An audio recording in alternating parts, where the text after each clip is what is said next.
All right, everyone. We have Coach Wyatt Mirich, the head strength and conditioning coach at US Speed Skating over in Salt Lake City, Utah, with us.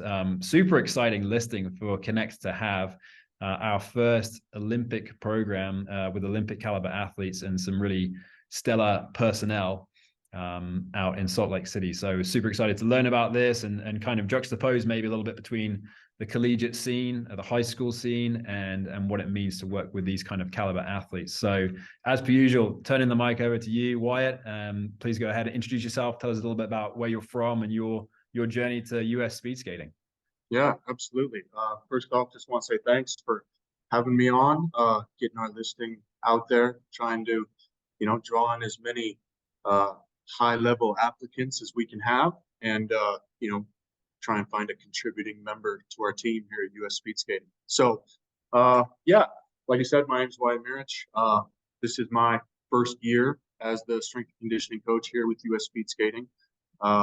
Super excited to be a part of the team, to be a part of, an Olympic program like this, a successful Olympic program at that. We have the most Olympic medals of any winter sports in the United States. So that's, kind of a tip of the hat to the quality of the program here. We have some great staff, and, I'm excited to be a part of it, help make this thing go. But a little bit about me. I'm originally from a very small town in Wyoming. Kind of, cut my teeth in strength and conditioning first as an athlete at the collegiate level. I was a decathlete, and then, found my way into strength and conditioning at the junior college level, working with men's basketball, women's volleyball, women's soccer athletes. Caught my break with the graduate assistantship at the University of Montana, where I had the opportunity to work in the Olympic sport realm, the non-football realm. Got to do a lot of great things there, learned a lot. The director at that time, his name was Brandon Ronan. He's the program director of strength and conditioning now at the University of Northern Iowa. Can't say enough about him and what he's done, for my development as a strength coach. Had great opportunities there. Got to do some sports science research when it came to IMUs and kind of load monitoring in our collegiate volleyball team, which was a great opportunity with Dr. Shane Murphy. Then moved on into the private setting, got to do some specialized personal training stuff with some combat veterans, amputees, kind of in that specialized realm, but also got to work with a company in Reno, Nevada called Northern Nevada Baseball Club. Got to do some of their prep athlete development, but got to run their MLB off season for most of their, alumni guys, pitchers, young drafted outfielder. It was a really cool experience for me. Took a dip in the clinical realm and did some clinical exercise physiology work through Intermountain Healthcare here in Salt Lake City.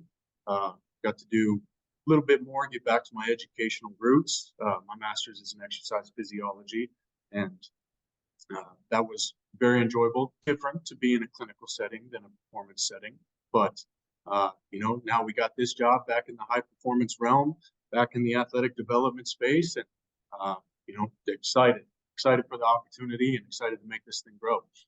Yeah, 100%. Wow, what a diverse background you have. I honestly didn't realize that. That's awesome. Okay, so collegiate setting, some private sector, some clinical, and now onto the professional Olympic position. Yeah. How did US speed skating come about for you? It was kind of fortuitous, actually.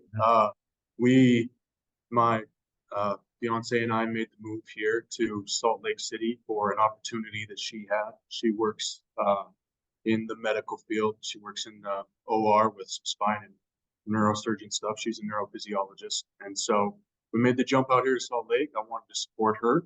And once we got out here, I saw that US Speed Skating had a listing. Tried to throw my name in the hat, met with Shane, our high performance director, over a Zoom meeting, and went very well. They brought me in, had a nice long interview with the long track head coaches and our data analyst in the room as well. And, they decided they wanted to make me a part of the team, and I was happy for the opportunity. So it was good timing, I would have to say, what I Yeah. contribute. Yeah, good timing, but good preparation, obviously, to put you throw your name in the hat and obviously be a valuable and incredible person to bring on. Yeah, that's awesome. It's good to hear. A lot of the times we all know that the field of strength conditioning and sports performance is heavily driven by the network that you have, which is obviously an important thing to develop. But it's also refreshing to hear that you can still throw your name in the hat and be in with a shot. It's Yeah, not like a foregone conclusion. it was a long process for sure. Just because I have a little less traditional background than a lot of other people that are coming up through the ranks. I got into strength conditioning as far as an interest in my career path a little bit later. Got to do an internship my senior year of college, did a little physical therapy work as a technician as well. Started as a volunteer at a junior college. Made my way, got in as a teaching assistant and a GA at a small D1 school, and then went private. And yeah, I didn't have anybody that fed me into a large organization or kind of pulled me along on their ladder. It was obviously I gotta say a big shout out to the people that I've met along the way. But yeah, it's satisfying to go a little bit more non-traditional and throw my name in the hat and prove that I was a worthy candidate. So yes, I appreciate you saying that. Yeah. Yeah. I mean, it's probably unlikely that on that listing, right, it said must have X number of years of experience with short and long track speed skating, because it's not like a super traditional sport that a lot of people have exposure to. So I want to kind of expand, or I'd like for you to expand on that a little bit more. Obviously, someone who's watching this video who's interested in US speed skating, who's probably, maybe they've watched it on TV once or twice, but outside of that, limited knowledge. So probably similar situation for you, right? Going into that space, like, man, I'm going to have a lot to learn, but it's going to be super exciting. So tell us about speed skating in general, and like what the environment is like and the athletes that you have there. Yeah, no, absolutely. And you're 100% right. If you're not growing up as a speed skater, you're probably not getting a lot of exposure to speed skating other than when it's on TV once every 4 years, right? Most of the staff around here, at least the medical and the performance staff, it's tough to get experience in speed skating. So we all come from a variety of different backgrounds. One of our athletic trainers was kind of in the collegiate space. Another one was with baseball for a little while, but then was with the Chinese team in speed skating a little bit. Our former, strength and conditioning coaches came from the collegiate realm, private sector as well. So yeah, you're right. Once you get here, there is a learning curve, right? Because you have to be able to put together a strong needs analysis for the athletes, right? From not only a biomechanical, but also physiological perspective. And my background in track and field helped with that a little bit, because they're both, a variety of different distances, different energy systems that we're utilizing. The biomechanics of it are unique to skating. It's not the same as dry land. It never will be. There are things that cross over, but yeah, the learning curve has been strong, but the level of athletes that we have here and their technical expertise, it really makes it easy, honestly. They're driven. They're at the highest level of their sport. This is the national team. They get to wear the red, white, and blue and compete for USA. They're motivated individuals, some young, some, veterans. But it's been a good experience for me. Just expanding my knowledge of how to program for a certain type of athlete. And there's obviously strength and conditioning principles that, they stand the test of time and stand the differences between the athletes, right? But it's a unique sport, and it's an exciting sport to get to work with. Yeah. Okay. So obviously your background in track and field, you mentioned that once or twice, and then now with speed skating, that kind of collegiate versus these high level Olympic cycle athletes. What would you say are some of like the main differences? Maybe not even in the minutiae of programming, but just in general of working with an athlete you have at US speed skating versus like a collegiate athlete, and how a young coach coming into that, maybe they've had 1 or 2 internships in the collegiate setting, you know, and they step into US speed skating and they're going to get hit in the face with this realization that, oh, it's different. So like, what are the kind of differences of working with those two populations, would you say? No, absolutely. It's a great question. And when you're in the collegiate space, you know, you really have a lot of authority. I'll say it that way, right? You know, athletes, they have a scheduled time that they lift, they come in, they listen to exactly what you have to say, and they don't, you know, there's not a lot of back and forth at times. That's not the case in a setting like this. These are professional athletes, and they know their bodies very well. Obviously, some of them are young and, you know, need to learn more, but they are not only influenced by their coaches from the past, maybe some of them are working, you know, outside of the NGB during their off time.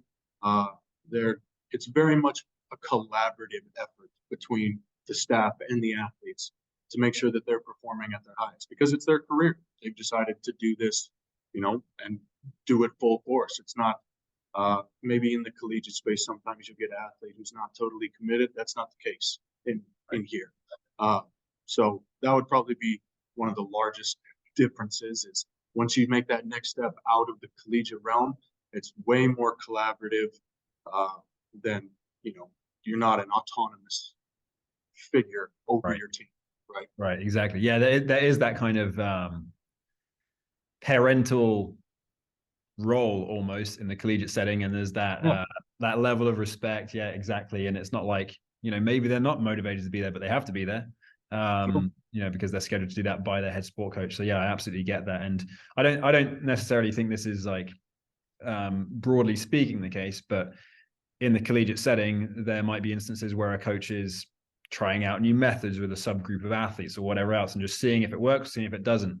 Obviously, when you get to that level, it's like, this is their livelihood and their career. You can't be experimenting. You've got to know what you're doing and have, you know, good reason to do what you're doing. And obviously, I'm sure the head sport coaches are almost asking you to justify, okay, what's going to put my athlete in the best spot to perform in 2 years' time, not just, you know, the next month. Yeah, absolutely. Our coaching staff, they're very dialed in to what they need and what they know that the athletes need. And if you want to, you know, deviate from what has worked in the past, you better have a strong justification for your reason. And it's been, you know, very enjoyable. And you mentioned, like, where are we going to be 3 years from now? Right now, we're, you know, building towards the 2026 Olympic Games in Milan and Cortana, Italy. And that is, you know, we're on a true quadrennial cycle. Sometimes in collegiate athletics, you know, you're on a quadrennial cycle because you get an athlete for 4 to 5 years and you want to develop them and have them peak. But, you know, we're truly trying to peak in 2026. And so it's kind of one of the unique things about getting to work with an Olympic sport. Yeah. Yeah, cool. Well, let's dive into some of those details a bit more then. Obviously, with a younger professional who's going to come to USB setting, to Salt Lake City, what can they expect to be doing on a daily or weekly basis? Kind of what does that look like? Yeah, absolutely. You know, it depends on the week, but we're looking anywhere from 3 to 6 days when we'll have some obligations. We have several different teams that we facilitate here. We have long track, which is split into our sprint distance and our long distance groups. We have our short track team. We have 2 developmental teams, both long track and short track as well. You know, what we're looking for out of this intern is someone who's going to, one, help facilitate, you know, some of the on-floor coaching and being around and learning, you know, kind of the ins and outs of the day-to-day weight room work. But we're also looking for someone who's, you know, going to help us out with our data collection and our athlete monitor. You can expect a lot of exposure to technology. We're going to be using force plates a lot. We're going to be on the 1080 a lot.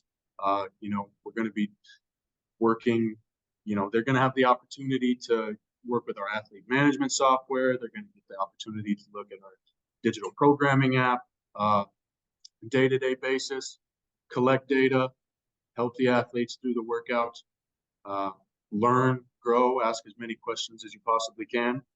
We're looking for someone who's going to be able to do about 40 hours a week.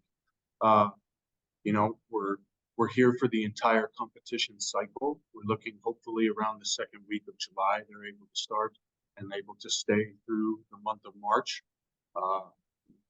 Going to be a great opportunity to see progress of an entire competition season. You know, it's considered a volunteer position, but we are offering a $500 living stipend per month to kind of help offset some of the living costs. So it is a time commitment, and you know, you're going to be in the facility a decent amount, but it's going to be something that hopefully is a really big, great learning experience for whoever we bring in. Mm-hmm. Yeah, great. And in terms of obviously you mentioned hours per week there. In terms of the weekly training schedule, is it a Monday through Friday? Does it transition into weekends? Is it typically early mornings or late evenings? You know, how does that, again, juxtaposing more so to the collegiate setting that a lot of people are more familiar with? Obviously, I'm sure it changes throughout the year, but speaking in generalities, like what would you say that looks like? Yeah. So our teams, for the most part, train twice a week, just because there's such a high training load outside of the weight room for these athletes, both from a cardio perspective and from a skill specific perspective. So you can expect to see each team twice a week. We do not start as early as collegiate strength and conditioning. We don't have to work around classroom schedules, which is really nice. 8 in the morning is just about the earliest that will start as far as actual start time goes. So that's one of the benefits of getting out. You know, I've done the 5:30 a.m. grind before, the 5 a.m. grind that you see in collegiate athletics. We're not that. It's not a lot of late nights. It's very little weekends, if any, at all, just because we are only training twice a week. You know, it kind of depends on what the mesos get set up like from the coaching staffs and what their training demands are. But it's a friendly schedule comparatively. Yeah, that's good. That's good. Yeah, I feel like an intern coach in a collegiate setting, it's obviously they're going to see a really high throughput of student athletes, large volume, probably a really good variant experience for them. But it's also, yeah, it is tough, especially if they're taking classes too. It's a long day, so it's really nice to be able to, you know, somewhere like US speed skating, you can really be there, commit with inside the hours that are offered there, and then outside of that, you can, you know, be your own person and come back every day with like energy and motivation, enthusiasm. So that sounds really good. In terms of obviously our role as mentors of these developing coaches is to hopefully put them on a path of growth and discovery and move on to their next role eventually. So a young coach who's watching this video and they're thinking about this and they're projecting out to the end of the internship cycle with US speed skating, what can they expect to learn along the way through your curriculum that you have laid out? Yeah, absolutely. So the first thing they're going to get the opportunity to learn about is our program design, right? And like I said, we're on a true quadrennial cycle. And so getting to see kind of what the periodization for an Olympic athlete looks like is a unique experience. And they'll have the opportunity to apply that to whatever field they go into. You know, we have obviously our annual plans, you know, kind of our ebbs and flows of, you know, training intensities and volumes, obviously. But the unique thing about, you know, getting to work here is getting to see what that periodization looks like from a quadrennial perspective, right? Athlete monitoring, you know, you're going to get that in a lot of different places, but we have full access to our athletes all the time. You're going to get to see, you know, aerobic testing. You're going to get to see lactate testing. You're going to get to see counter movement jump testing on force plates. You're going to get to see DSI, and you're going to get to see these things, you know, body comps from our nutrition staff.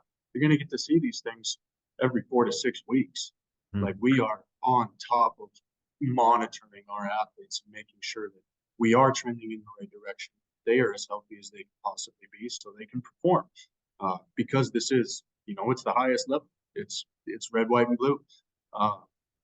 They're going to get exposure to our athlete management software systems. That's the direction that the field is going. We have to be able to have a dashboard and a platform to where, they can get some hands-on experience actually deploying some of these dashboards and deploying reports that, our coaching staff and our medical staff and everyone can read and comprehend, and then we'll get the opportunity to collaborate on that. One of the best things about our setup here is that we're all, kind of grouped together in the same office space. We have a very open concept. My desk is right next to our data analyst. His desk is right next to the head coaches for the long track and short track teams. Right around the corner through an open sliding glass door is the full medical staff. We have 2 full-time athletic trainers, physical therapists that come through, team docs, chiropractors, the whole works. We all kind of flow in this open space, get the opportunity to collaborate really well. So, they'll get exposure to this technology. They'll be expected to learn how to use it, set it up, clean it, take care of it, all of those things. So it's important that we keep our stuff nice, right? But you're going to get to use it a lot. As far as an application process goes, if the intern that comes in proves proficient in their ability to program and coach on the floor and, really set up well, we're going to give them the opportunity to coach our developmental teams and do their own programming, with oversight, obviously. You're not going to be left out on an island. That's not what we're trying to set up here at all. But we want to give whoever comes in the opportunity to coach and actually do it on, a daily basis, set up a program and periodize it the right way. And there's a chance that if you are working with the developmental team and you do a really good job, one of your athletes might pop, do really well at a World Cup.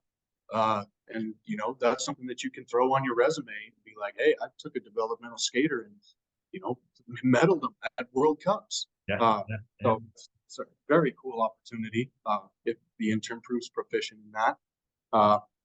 We are also going to ask that an intern put together a presentation that they present to our total staff, at least at some point during their time here. Something that is relevant to our program, presented professionally, and it's an attempt to contribute to our organization and our efforts to pursue athletic excellence, right?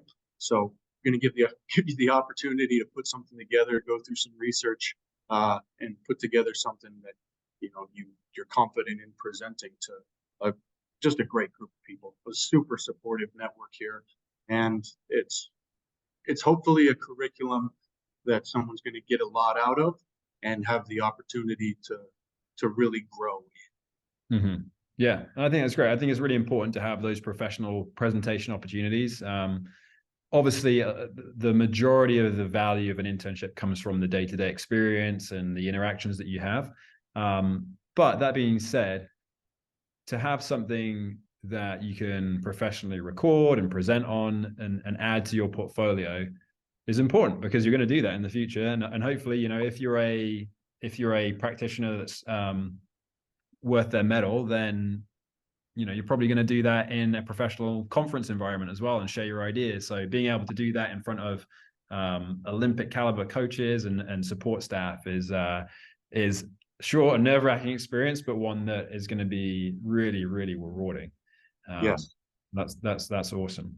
So speaking of coaches that have moved on, I know you've only been there for a short period of time. Yeah. And the alumni network on the US Speed Skating page is only going to grow over the years. But I wonder if you touch on maybe one of the coaches that's been through there and what you've heard about them in their time at US Speed Skating. Yeah. So like you said, this will be my first intern that I'm bringing on. Mm-hmm. One of the previous interns that is spoken very highly of, Brett Graman is his name.